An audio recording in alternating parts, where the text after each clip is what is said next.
بسم اللہ الرحمن الرحیم۔ السلام علیکم۔ میں آج ہی یہاں سے تخت جمشید کی طرف روانہ ہو رہا ہوں کیونکہ شہنشاہ داریوش نے اپنے تمام بڑے بڑے سالاروں کو فوری طور پر دربار میں طلب کر لیا ہے۔ یہ سنتے ہی کمرے کی فضا یکدم بدل گئی، جیسے آنے والے وقت کی آہٹ نے دروازہ کھٹکھٹایا ہو۔ ممنون کے اس انکشاف پر اناہیتا کے چہرے کا رنگ بدل گیا۔ وہ بے اختیار فکر مندی سے ممنون کی طرف دیکھنے لگی، جیسے اس کے دل میں اچانک کسی انجانے خطرے کی گھنٹی بج اٹھی ہو۔ اس کی آنکھوں میں سوال بھی تھا اور ایک ہلکی سی گھبراہٹ بھی، جو صاف محسوس کی جا سکتی تھی۔ اسی لمحے برسین نے بھی بے چینی سے کروٹ بدلی اور ممنون کو مخاطب کرتے ہوئے دھیمی مگر پریشان آواز میں بولی، کیا بات ہے؟ سب خیریت تو ہے؟ شہنشاہ نے اچانک تمام سالاروں کو کیوں طلب کیا ہے؟ آخر معاملہ کیا ہے؟ ممنون نے دونوں کی طرف دیکھا۔ اس کے چہرے پر سنجیدگی پہلے سے کہیں زیادہ گہری ہو چکی تھی۔ وہ چند لمحے خاموش رہا، جیسے الفاظ کو ترتیب دے رہا ہو، پھر فکر مند لہجے میں آہستہ آہستہ کہنے لگا، اصل میں ہمارے علاقوں پر یونانی حملے کی تیاریاں مکمل ہو چکی ہیں۔ مقدونیہ کا تاجدار فلپ اب صرف ایک بادشاہ نہیں رہا، بلکہ اس نے یونان کی تقریباً تمام ریاستوں کو اپنے ساتھ ملا لیا ہے۔ ہر ریاست نے اسے اپنا حاکم اور سپہ سالار تسلیم کر لیا ہے۔ وہ رک کر مزید سنجیدگی سے بولا، اس نے باقاعدہ اعلان کر دیا ہے کہ وہ ہمارے علاقوں پر چڑھائی کرے گا، اور صرف اعلان ہی نہیں بلکہ اس نے عملی قدم بھی اٹھا لیا ہے۔ اپنے ایک طاقتور سالار کو وہ پہلے ہی روانہ کر چکا ہے، جو درِ دانیال عبور کر کے ایشیا کی سرزمین میں داخل ہونے والا ہے۔ اس سالار کا نام پارمینو ہے، اور جلد ہی وہ اپنی فوج کے ساتھ یہاں حملہ آور ہوگا۔ کمرے میں خاموشی گہری ہوتی چلی گئی۔ اناہیتا اور برسین ایک دوسرے کی طرف دیکھنے لگیں، جیسے اس آنے والے طوفان کا اندازہ لگا رہی ہو۔ ممنون نے بات جاری رکھتے ہوئے کہا، انہی خطرات کے پیش نظر شہنشاہ داریوش نے اپنے تمام بڑے سالاروں کو تخت جمشید طلب کیا ہے، تاکہ وہاں بیٹھ کر یونانیوں کے خلاف جنگی حکمت عملی تیار کی جا سکے اور ہر ممکن تدبیر اختیار کی جائے۔ یہ کہہ کر ممنون خاموش ہو گیا۔ اس کے الفاظ جیسے فضا میں معلق ہو گئے تھے، اور ان کے اثرات دونوں بہنوں کے چہروں پر صاف دکھائی دے رہے تھے۔ کچھ لمحوں بعد برسین نے ممنون کی طرف گہری نظر سے دیکھا اور قدرے جھجکتے ہوئے مگر دل کی بے چینی چھپائے بغیر پوچھا، کیا میں اور اناہیتا بھی آپ کے ساتھ جائیں گی؟ ممنون نے فوراً نفی میں سر ہلا دیا۔ اس کے انداز میں نرمی بھی تھی اور فیصلہ کن سختی بھی۔ وہ مضبوط لہجے میں بولا، تم دونوں یہیں رہو گی۔ میرے خیال میں تمام سالاروں کو بار بار تخت جمشید آنا جانا پڑے گا۔ شہنشاہ داریوش جیسے ہی احکامات جاری کرے گا، فوراً لشکروں کو روانہ کر دیا جائے گا، تاکہ یونانیوں کی پیش قدمی کو وہیں روکا جا سکے، اس سے پہلے کہ وہ ہماری سرزمین میں گہرائی تک داخل ہو جائیں۔ اس جواب کے بعد کمرے میں ایک بار پھر خاموشی چھا گئی، مگر اب یہ خاموشی پہلے سے کہیں زیادہ بھاری اور خوفناک تھی، جیسے آنے والی جنگ کے سائے دیواروں پر رقص کر رہے ہوں۔ برسین نے اس کی طرف گہری نظروں سے دیکھا، جیسے وہ اس کے چہرے کے پیچھے چھپے ہر احساس کو پڑھ لینا چاہتی ہو۔ پھر اس نے دھیرے مگر پر اثر لہجے میں کہا، اگر بات ایسی ہے تو پھر آپ کرٹیس کو ہمارے پاس چھوڑ جائیں۔ وہ میرا بھائی ہے اور آپ کے بعد برسین اپنی بات مکمل نہ کر سکی۔ اس کے الفاظ جیسے لبوں پر ہی رک گئے، کیونکہ ممنون نے فوراً اس کی طرف دیکھتے ہوئے بات کاٹ دی۔ اس کے لہجے میں نرمی بھی تھی مگر ایک فیصلہ کن سختی بھی صاف محسوس ہو رہی تھی۔ میری غیر موجودگی میں تم دونوں بہنوں کو فکر مند ہونے کی کوئی ضرورت نہیں ہے۔ اس سے پہلے بھی تو تم میری غیر موجودگی میں یہاں رہتی آئی ہو اور سب کچھ ٹھیک رہا ہے۔ وہ ذرا سا رک کر مزید مضبوط انداز میں بولا، کرٹیس میرے ساتھ جائے گا۔ اب وہ ہمارے لشکر میں کوئی عام سپاہی نہیں رہا۔ ممنون کی آنکھوں میں ایک خاص چمک آ گئی، جیسے اسے کرٹیس پر فخر ہو۔ یہاں آ کر اس نے تلوار بازی کے ایسے شاندار مظاہرے کیے ہیں کہ ہر کوئی حیران رہ گیا۔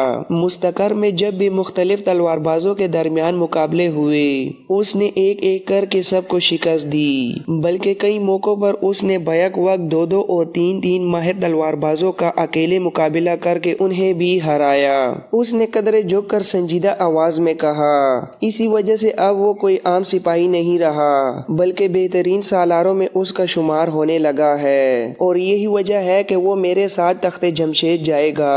اب ممنون نے وقت ضائع کیے بغیر بات سمیٹتے ہوئے کہا، میرے پاس اب زیادہ وقت نہیں ہے، تم دونوں اٹھو اور میری روانگی کی تیاری کرو۔ ممنون کے اس حکم پر برسین اور اناہیتا دونوں فوراً اٹھ کھڑی ہوئیں۔ دلوں میں بے چینی تھی مگر ہاتھ تیزی سے کام کر رہے تھے۔ جلدی جلدی ممنون کے لیے اس کا اسلحہ، لباس اور سفر کا ضروری سامان تیار کیا۔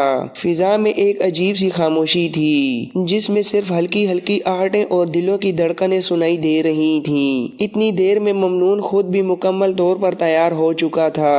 اس نے ایک آخری نظر دونوں بہنوں پر ڈالی۔ اس نظر میں اپنائیت بھی تھی اور فکر بھی، جیسے وہ جانتا ہو کہ آنے والے دن آسان نہیں ہوں گے۔ پھر وہ تیزی سے حویلی سے باہر نکلا، اپنے گھوڑے پر سوار ہوا اور مستقر کی طرف روانہ ہو گیا۔ وہاں پہنچ کر اس نے کرٹیس کو بھی اپنے ساتھ لیا۔ کچھ ہی دیر میں وہ اپنے چند چنیدہ مسلح دستوں کے ساتھ تیار کھڑا تھا، اور پھر ممنون اور کرٹیس دمشق کی سرزمین کو پیچھے چھوڑتے ہوئے تخت جمشید کی طرف روانہ ہو گئے، جہاں ان کا انتظار صرف ایک دربار نہیں بلکہ ایک فیصلہ کن جنگ کی ابتدا کر رہی تھی۔ ایران کا وہ بادشاہ جو تخت جمشید کی عظیم الشان محل میں بیٹھ کر اپنی سلطنت پر حکمرانی کرتا تھا، ان دنوں داریوش سوم تھا۔ وہ دنیا کے مشہور و معروف فاتح اور ایران کے عظیم حکمران سائرس یعنی کوروش کی نسل کا آخری فرمانروا سمجھا جاتا تھا۔ اس کے وجود میں ایک عظیم ماضی کی جھلک بھی تھی اور ایک آنے والے زوال کی خاموش آہٹ بھی۔ کوروش کے بعد اس کا بیٹا کمبوجیا ایران کا حکمران بنا۔ اپنے دور حکومت میں وہ اکثر مصریوں کے خلاف جنگوں میں مصروف رہا۔ اس کی زندگی مسلسل لڑائیوں اور فتوحات کے گرد گھومتی رہی، مگر انجام کار حالات ایسے بگڑے کہ اس نے خودکشی کر لی، اور یوں ایک اور طاقتور باپ اچانک ختم ہو گیا۔ کمبوجیا کے بعد اقتدار داریوش اول کے ہاتھ میں آیا، جسے تاریخ میں داریوش اعظم کے نام سے بھی یاد کیا جاتا ہے۔ وہ ایک غیر معمولی صلاحیتوں کا مالک حکمران تھا۔ اس نے نہ صرف اپنی سلطنت کو مستحکم کیا بلکہ اسے حیرت انگیز حد تک وسعت بھی دی۔ اس کے دور میں ایران ایک ایسی طاقت بن چکا تھا جس کا چرچا دنیا کے کونے کونے میں ہونے لگا تھا۔ داریوش اعظم نے یونان پر بھی حملہ کیا اور کئی بڑی جنگیں لڑیں۔ اس کی سلطنت کی حدود مشرق میں پنجاب اور سندھ تک، مغرب میں مقدونیہ اور ترکیہ تک، جنوب میں افریقہ کے تپتے صحراؤں تک اور شمال مشرق میں چین کی برف پوش وادیوں تک پھیلی ہوئی تھی۔ یہ ایک ایسی وسیع سلطنت تھی جس میں بے شمار قومیں اور تہذیبیں شامل تھیں، اور ہر طرف اس کی طاقت کا سکہ چلتا تھا۔ اپنے دور میں اس نے لادیوں اور دیگر اقوام کے خلاف بھی کامیاب جنگیں لڑیں، ایتھنز اور ایریٹریا پر حملہ آور ہوا، مصر کو بھی اپنی سلطنت کا حصہ بنایا اور اپنی قوت کا لوہا منوایا۔ ایسی عظمت کی بدولت اسے ایران کا عظیم ترین حکمران کہا جاتا ہے۔ اسی نے تخت جمشید کو باقاعدہ اپنا پایا تخت بنایا اور وہیں سے اپنی وسیع سلطنت کو کنٹرول کیا۔ داریوش اعظم نے نہ صرف جنگی میدان میں اپنی برتری ثابت کی بلکہ انتظامی طور پر بھی کئی اہم اقدامات کیے۔ اس نے سونے اور چاندی کے سکے جاری کیے جس سے تجارت کو فروغ ملا اور سلطنت مزید مستحکم ہوئی۔ اس کے بعد اس کا بیٹا زرکسیس تخت نشین ہوا، جس کی ماں خود سائرس اعظم کی بیٹی تھی۔ اس نے اپنے باپ کی طرح سلطنت کو مزید وسعت دینے کا عزم کیا۔ اپنے دور میں اس نے مصر کو دوبارہ فتح کیا، بابل پر حملہ کر کے اسے اپنی سلطنت میں شامل کیا اور وہاں سے سب سے بڑا بت مردوک اٹھا کر ایران لے آیا، جو اس کی طاقت اور غلبے کی ایک علامت بن گیا۔ اس نے یونان پر بھی بھرپور حملہ کیا، ایتھنز کا محاصرہ کر کے اسے فتح کیا اور پھر اس شہر کو اس بری طرح تباہ کیا کہ اس کی اینٹ سے اینٹ بجا دی۔ ہر طرف آگ، دھواں اور بربادی کے مناظر تھے۔ یونان کی سرزمین اس حملے کی شدت کو مدتوں یاد رکھنے والی تھی، مگر تاریخ کا پہیہ ہمیشہ ایک سا نہیں رہتا۔ یہی عظیم سلطنت جس کی بنیاد اتنی طاقتور تھی، اب ایک ایسے موڑ پر کھڑی تھی جہاں اسے ایک نئے طوفان کا سامنا ہونے والا تھا۔ زرکسیس کے بعد اس کا بیٹا ارچیر درازدس کے نام سے ایران کا حکمران بنا۔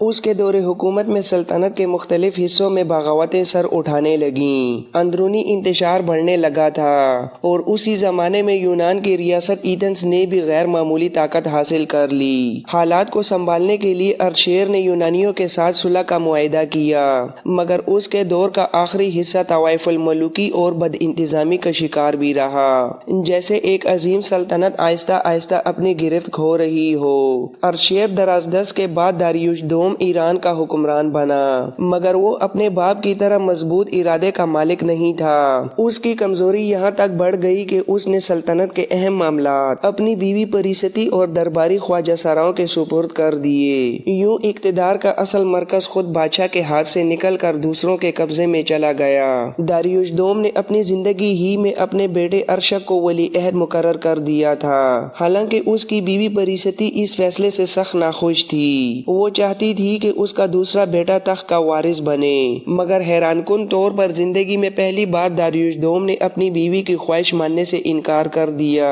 اور ارشک کو ہی اپنا جانشین قرار دیا۔